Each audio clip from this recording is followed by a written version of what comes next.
ونعوذ بالله من شرور أنفسنا ومن سيئات أعمالنا من يهده الله فلا مضل له ومن يضلل فلا هادي له وأشهد أن لا إله إلا الله وحده لا شريك له وأشهد أن محمدا عبده ورسوله أرسله بالحق بشيرا ونذيرا وداعيا إلى الله بإذنه وسراجا منيرا أما بعد فأعوذ بالله من الشيطان الرجيم بسم الله الرحمن الرحيم الذين يقيمون الصلاة ويؤتون الزكاة وبالآخرة هم يوقنون أولئك على هدى من ربهم وأولئك هم المفلحون صدق الله العظيم. قال النبي صلى الله عليه وسلم الصلاة عماد الدين قد أقامها فقد أقام الدين قد تركها فقد هدم الدين وفي رواية قد هدمها فقد هدم الدين أو كما قال عليه الصلاة والسلام آمنت بالله وبآياته ثم اللهم صل على سيدنا ومولانا محمد وعلى آل سيدنا ومولانا محمد وبارك وسلم وصل عليه. میرے محترم بھائیوں دوستوں اور بزرگوں، اللہ رب ذوالجلال کا بہت بڑا فضل کرم اور احسان ہے کہ اللہ رب ذوالجلال نے مجھے اور آپ کو اپنے پیارے حبیب حضرت محمد رسول اللہ صلی اللہ علیہ وسلم کا امتی بنا دیا. اللہ تعالیٰ ہمیں اسی نسبت پر زندہ رکھے اور اسی نسبت پر اللہ تعالیٰ ہمیں موت عطا فرمائے کہ قیامت کے دن جب امتیں الگ الگ ہوں تو ہم حضرت محمد صلی اللہ علیہ وسلم کے صف میں شامل ہوں اور جب یہ آواز بلند ہو وامتازوا اليوم ایھا المجرمون، آج مجرم الگ ہو جاؤ، تو اللہ کرے کہ ہم وہاں سے کبھی الگ نہ ہوں. وہاں پر یہ اختیار نہیں ہوگا کہ یہ اعلان سننے کے بعد بھی چھپ جائے، کوئی ایسا نہیں ہوگا. بس اعلان ہوگا اور مجرم خود بخود الگ ہوتے چلے جائیں گے. اللہ کرے ہم بڑے مجرم ہیں، سچی بات ہے، میں تو بڑا گناہ گار ہے، خطاوار ہے، لیکن اللہ ہم پہ اپنی رحمت فرما دے، اللہ ستاری کا معاملہ فرما دے، دنیا میں بھی اور آخرت میں بھی. اللہ کبھی بھی ہمیں مجرموں کی صف نہ رکھے. یہ اللہ سے ہمیشہ مانگتے ہیں. اور اس کے لیے میں نے آپ حضرات کو پچھلے جمعے عرض کی تھی کہ پچھلے جمعے ہم نے زکوٰۃ کا آخری جمعہ پڑھایا تھا اور میں نے اقیم الصلاۃ کے اعتبار سے بات کی تھی کہ میں اگلے جمعے اقیم الصلاۃ پر خاص بات کروں گا. پہلے نمبر پر تو یہ سمجھیے کہ نماز چیز کیا ہے. سمجھ تو ہمیں بہت زیادہ بھائی ٹھیک ہے، ہمارے مقبول ہے نا، ہمارے معاشرے میں فلاسفر پڑھے، مفتی پڑھے، عالم پڑھے، ڈاکٹر حکیم پڑھے، عامل نہیں ہے. کیا نہیں ہے؟ عامل نہیں، عمل والے نہیں ہے. علم بہت اتنا علم ہے کہ رکشہ والا سے بھی آپ بات کریں نا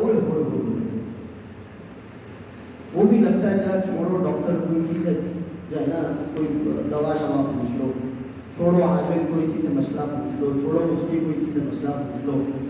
اور پھر ہمارے معاشرے میں کچھ اس طرح کے اسکالرس پیدا ہوئے جن کو کسی نے خواب میں آ کے کہا کہ تم اسکالر ہو. ابھی میں گجرانوالہ تھا سفر میں، کچھ ہفتے سے سفر میں تھا، مسئلہ کرے گا کہ یہ سفر کچھ کم ہو جائیں گے.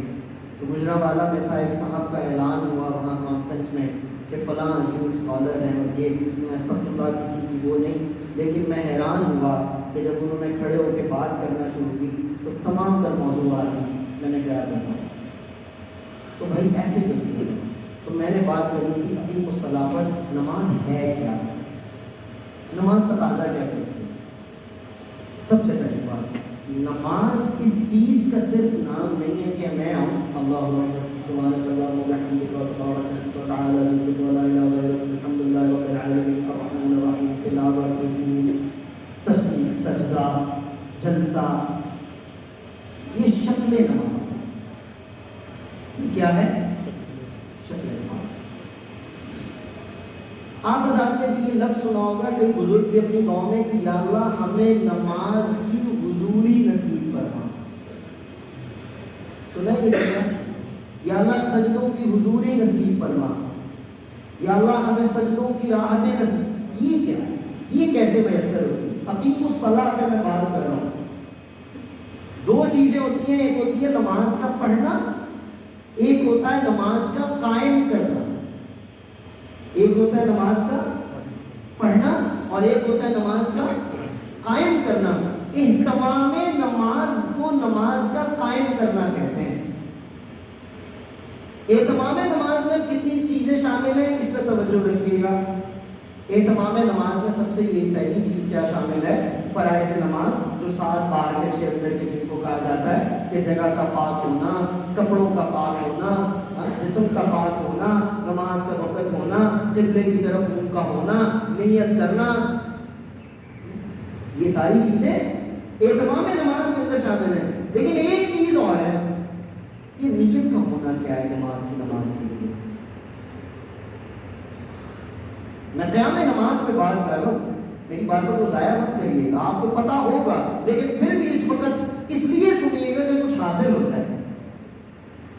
اور ایک بات میں اور بھی عرض کر دوں، آپ حضرات اکثر یہاں مجمع میں میری عمر سے بڑے حضرات ہیں، میرے سر کا تاج ہے، میرے بزرگ الحمدللہ الحمدللہ الحمدللہ، لیکن ایک بات یاد رکھی، میں نے جو اپنے اساتذہ سے سیکھی، وہ فرماتے تھے کسی بھی عالم کی مجلس میں بیٹھو تو اپنے آپ کو طالب العلم سمجھو، تمہیں فائدہ ہوگا۔ اور اگر ہم یہ سمجھ کے بیٹھیں گے نا کہ سانو پتہ ہے، بس جو پتہ ہے نا پھر وہ بھی ختم، کیونکہ اللہ عز و جل تکبر کو برداشت، اور سب سے خطرناک تکبر علم اور عمل کا تکبر ہے، علم اور عمل کا تکبر ہے۔ اقیم الصلاۃ،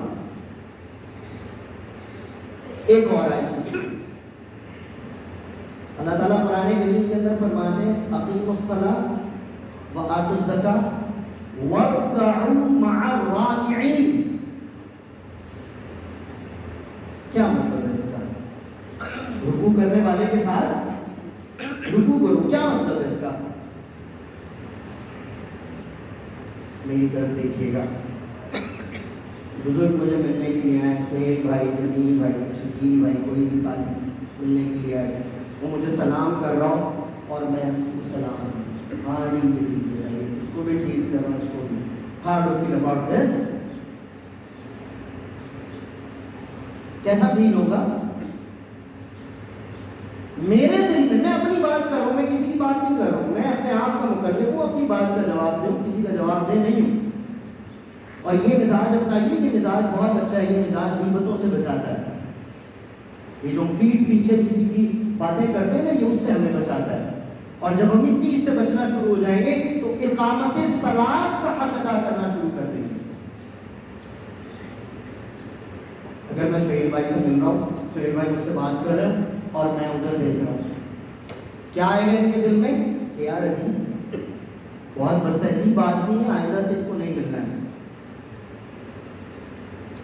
تو وَارْكَعُوا مَعَ الرَّاكِعِينَ، اور اقامت صلاۃ کے لیے یہ بات ضروری ہے کہ نماز کے اجتماع میں جتنے بھی لوگ کھڑے ہیں ان کا قلبی تعلق قائم ہو، مضبوط ہو۔ اگر ان کا قلبی تعلق مضبوط نہیں ہے تو بہتر ہے کہ یہ گھر میں نماز پڑھ لیں، مسجد میں جماعت کی نماز۔ یہ میری بات پلیز سمجھیے، یہ کوئی مذاق نہیں ہے۔ ابھی جو ساتھی مجھے چھوڑنے کے لیے آئے، مجھے کہنے لگے کہ عبادات کا مطلب صرف یہ ہے کہ انسان دنیا داری کو چھوڑ دے۔ میں نے ان کو میرے پاس وقت دیتا ہوں ان کو جواب دینے کا، میں نہ ہی راستے میں کسی سے اس طرح کی بحثیں کرتا ہوں، کیونکہ راستے میں اکثر ایسا ہوتا ہے کہ مولوی کو دیکھ کے نا لوگوں کو بہت سارے مسئلے یاد آ جاتے ہیں۔ میں ویسے ہی اس چیز کا قائل نہیں ہوں کہ مجھے راستے میں روک کے کوئی مسئلہ پوچھے۔ دین کا مسئلہ ہے، ہر کسی سے اپائنٹمنٹ لیتے ہو، مولانا سے بھی اپائنٹمنٹ لو، آؤ۔ مولانا کی اہمیت نہیں ہے یہ جو مولانا جس علم کو لیے پھر رہے اس کی اہمیت ہے۔ میں ان کو جواب نہیں دیا، لیکن میں نے دل میں سوچا کہ ہم کتنے بھولے ہیں، اللہ نے تمام دنیا کو دین بنایا ہے، ہم نے کہا نہیں، دین صرف نماز روزہ اور یہ چیزیں، اور باقی چیزیں وہ دنیا ہے۔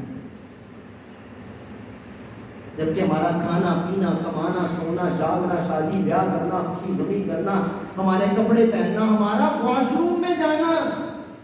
حضرت مولا علی رضی اللہ عنہ سے کس نے پوچھا تھا نا کہ تم کتنے وقت عبادت کرتے ہو؟ ہم تو ساری وقت عبادت کرتے ہیں۔ نے فرمایا تم قضائے حاجت کے لیے نہیں جاتے ہو، پاکی ناپاکی کا چکر نہیں ہوتا ہے؟ انہوں نے فرمایا ہم ہر کام ویسے کرتے ہیں جیسے ہمارا اللہ ہمیں فرماتا ہے، جیسے ہمارا نبی ہمیں کہتا ہے، ہمارا ہر کام عبادت بن جاتا ہے۔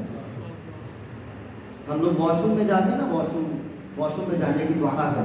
واش روم میں جانے سے پہلے جب آپ واش روم کی طرف جانے لگے راستے میں دعا پڑھیں، بسم اللہ اللہم انی اعوذ بک من الخبث والخبائث.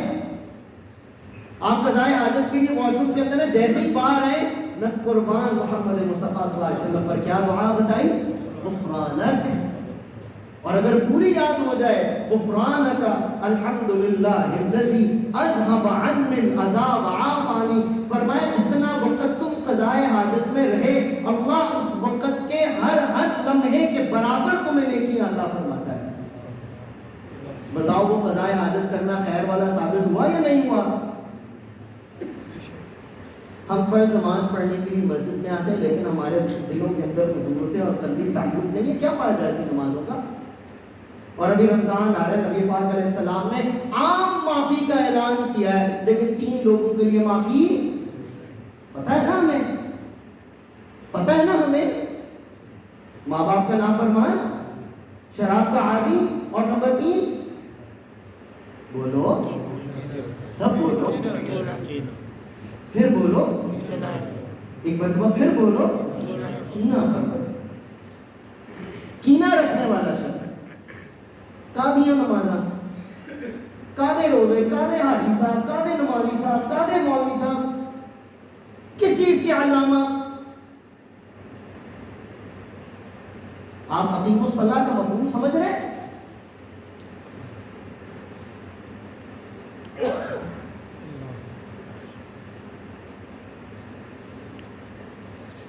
اقامت صلاۃ تقاضا کرتی ہے اس بات کا کہ اللہ کے دربار میں آئے ہو، جیسے کپڑا پاک ہے، بدن پاک ہے، ویسے تمہارا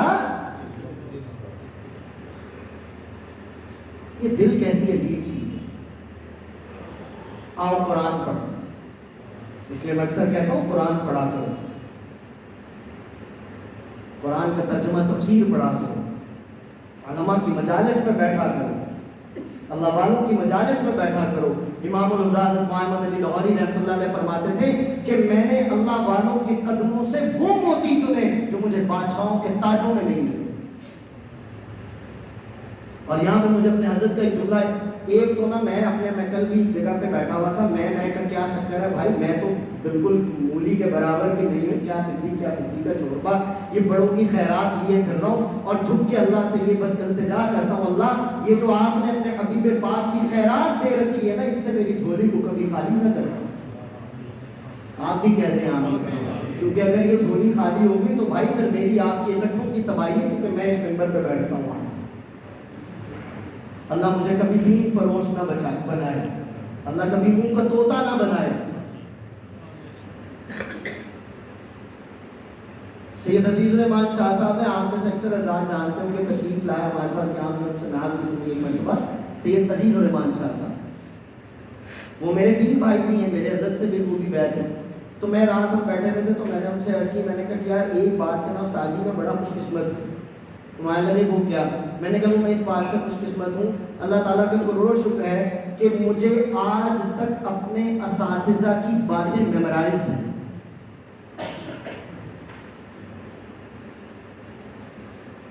میں سعد ہوں، سعد کے معنی بھی جانتے ہوں گے آپ، سعادت مند.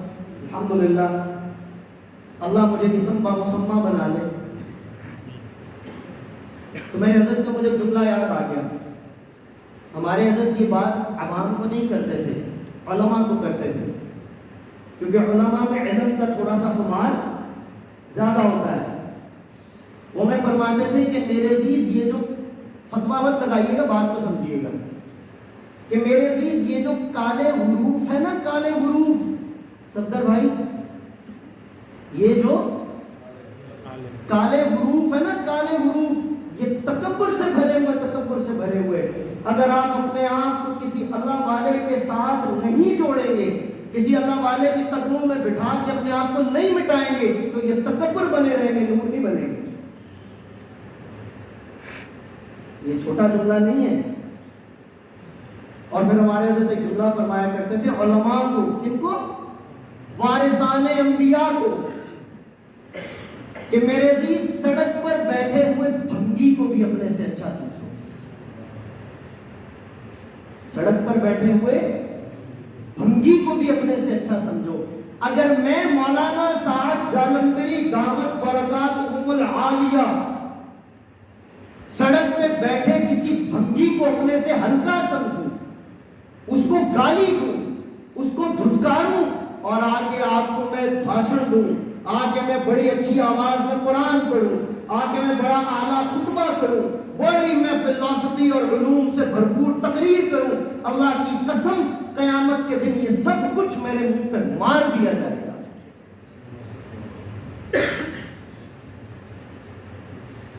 اللہ عز و جل بندے کے ایسے گناہ کو برداشت کرتے ہیں جو بندے کی ذات سے متعلق ہے. اللہ ایسے گناہ کو برداشت نہیں کرتے جو اللہ کے بندوں سے متعلق ہے.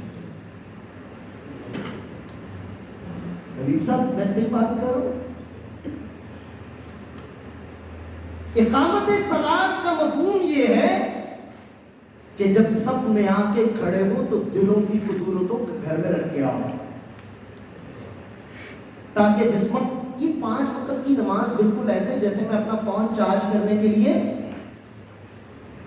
بولو چارجنگ پہ لگا دوں. یہ 5 وقت کی نماز یہ ہے کہ آؤ اور اپنا جو یہ تمہارا پیشانی اس کو ڈک پہ لگاؤ تاکہ سارے تمہارے پرابلمز جو ہیں وہ اور تمہیں ہلکا پھلکا کر کے لوٹا دیا. میں آج کہہ رہا تھا قرآن پڑھتے ہیں. پہلی بات دل کیا ہے؟ اللہ فرما رہے ہیں یہ جو قرآن ہے نا، لو انزلنا هذا القرآن على جبل لرأيته خاشعا متصدعا من خشية الله. اللہ فرما رہے ہیں اگر میں اس قرآن کو پہاڑوں کے اوپر نازل کر دیتا تو وہ پہاڑ اس کی خشیت وہ اتنا وہ پارا پارا ہو جاتے، وہ ریزہ ریزہ ہو جاتے، وہ روئی کے گالوں کی طرح اڑنے لگتے، وہ پھٹ جاتے، وہ خراب ہو جاتے، وہ بالکل ختم ہو جاتے. لیکن مفتی محمد تقی عثمانی دامت برکاتہم نے ایک شعر لکھا کمال، بسا لینا کسی کو دل میں دل ہی کا کلیجہ ہے، پہاڑوں کو تو بس آتا ہے جل کر دور ہو جانا. کہہ دو سبحان اللہ. لو انزلنا هذا القرآن على جبل، آپ جبل کے ایک پتھر کو نہیں ہلا سکتے، لیکن اللہ نے آپ کو کیسی طاقت دی ہے کہ ان کا قرآن آپ کے دل میں سمجھتا ہے. سب کہہ دو سبحان اللہ. تو یہ دل تو اللہ کی جگہ ہے. یہ دل کب سے نفرتوں کی جگہ بن گیا؟ چلو بن جاتا ہے. اسی لیے حضرت محمد صلی اللہ علیہ وسلم نے حضرت انس رضی اللہ عنہ کو فرمایا، اے میرے بیٹے انس، میں تجھے سب سے عظیم اپنی سنت بتاؤں؟ ذرا سوچو. اے میرے بیٹے انس، میں تجھے اپنی سب سے عظیم سنت بتاؤں؟ نماز پڑھنا نہیں.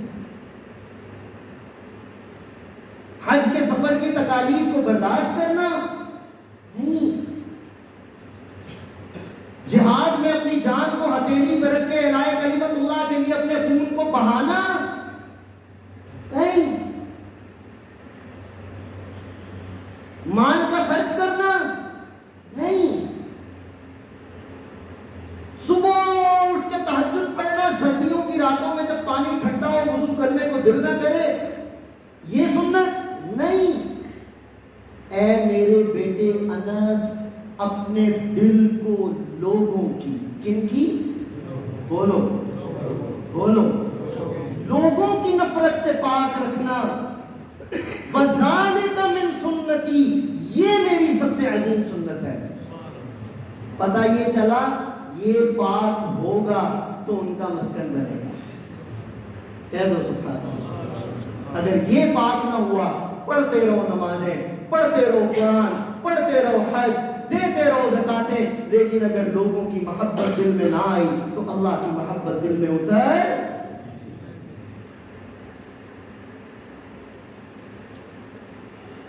آپ حضرات میری بات سمجھ رہے ہیں؟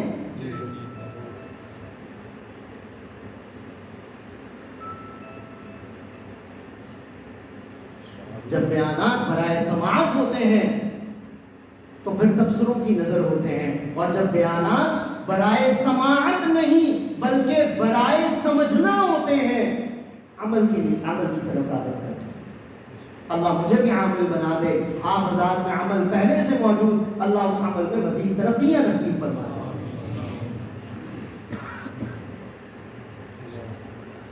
ہم وہ دکان والے نہیں ہیں جو 2 نمبر مال بیچ کے چلے جائیں بھائی، الحمدللہ۔ اسماعیل بھائی بیٹھے ہیں، ہماری ان سے پہلی نشست جب ہوئی تھی، ان کو یاد ہوگی، میں نے ان سے کہا تھا بھائی میں ممکنات کا دروازہ نہیں کھٹکھٹاتا ہوں، فرقہ واریت کو میں برا سمجھتا ہوں، تاریخ کے اوراق کو ادھر ادھر میں لپیٹنا غلط سمجھتا ہوں، اللہ اور اس کے رسول کی بات کروں گا، بتاؤ اگر میں اچھا کپڑا پہننے کا عادی ہوں تو الحمدللہ نبی کی بات بھی سچی کرنے کا عادی ہوں، کسی کو اچھی لگے سبحان اللہ، کسی کو نہ لگے الحمدللہ۔ اللہ کرے کہ ہم جب فوت ہوں تو یہ مفہوم ہو انا للہ و انا الیہ، اللہ نے بھیجا ہے، اللہ کی طرف لوٹ کے جانا۔ آخری بات یہ عرض کریں، نماز چارجنگ کرتی ہے بندے کی۔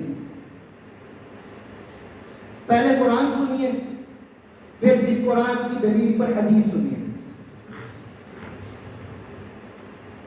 سورہ جمعہ ہے، آخری رکوع ہے، اور اس کو جمعے کی نماز میں تلاوت کرنا سنت بھی ہے۔ جمعے کی نماز میں اس کو تلاوت کرنا، بولو بھائی، آپ میں سے جو حضرات حرم میں جمعہ پڑھ کے آئے ہیں، اللہ بار بار ہمیں لے جائے، ہر بار لے جائے، وہاں پر جمعے کی 2 رکعتوں میں 2 تلاوتیں اکثر ہوتی ہیں۔ پہلی رکعت میں سورہ جمعہ کا دوسرا رکوع، اور دوسری رکعت میں سورہ غاشیہ کا آخری آیات، افلا ینظرون سے۔ یہ ہمارے یہاں مسئلہ اتنی لمبی نماز کرا دیو بھائی، مسیح تو آیا ہے، اور یہ شکر کر کے انہوں نے پسند کر لیا کہ ہم آ گئے۔ وہ جیسے کہ اللہ والے کو کسی نے کہا میں نماز نہیں پڑھنے جاتا ہوں، انہوں نے کہا شکل دیکھی ہے تو نماز نہیں، انہوں نے کہا تم پسند ہی نہیں کیے جاتے کہ تم اس کے گھر میں جاؤ، کیونکہ حدیث نبی صلی اللہ علیہ وسلم آپ نے فرمایا اللہ اپنے گھر میں آنے کی توفیق اس کو دیتا ہے جس کو 70 مرتبہ رحمت کی نگاہ سے دیکھ لے۔ کہہ دو سبحان اللہ، اور شکر کرو، فخر کے ساتھ شکر کرو کہ اللہ نے ہمیں رحمت کی نگاہوں سے دیکھا ہے تو اس کے گھر میں آئے۔ آتے ہوئے میری ٹانگ ٹوٹ جاتی، کیا کر لیتا؟ راستے میں آتے ہوئے مجھے موت اچک لیتی، کیا کر لیتا؟ میں کچھ کر سکتا ہوں؟ یا ایھا الذین آمنوا اذا نودی للصلاة من یوم الجمعة فاسعوا الى ذکر اللہ وذروا البیع ذالکم خیر لکم ان کنتم تعلمون فاذا قضیت الصلاة فانتشروا فی الارض وابتغوا من فضل اللہ۔ آگے کیا مال صاحب؟ واذکروا اللہ کثیرا لعلکم تفلحون۔ جب نماز کا وقت ہو نماز پڑھنے کے لیے آ جاؤ، جب نماز پڑھ لو پھر جاؤ اللہ کا فضل تلاش کرو، پھر جب اللہ کا فضل تمہیں مل جائے فاذکروا اللہ، پھر آ جاؤ اپنے آپ کو اللہ کے سامنے جھکانے کے لیے۔ ایک اللہ والے اس آیات کی تشریح بیان کرتے ہوئے فرمانے لگے ہو بھائی اپنے آپ کو مسجد والا بتاؤ، جب بھی مسجد میں آؤ نماز پڑھنے کے لیے 15 منٹ 20 منٹ کے لیے آؤ، جاتے ہوئے اپنے دل میں یہ بات لے جاؤ یا اللہ میں ذرا کام کی غرض سے جا رہا ہوں، میں اپنے گھر میں لوٹ کر آؤں۔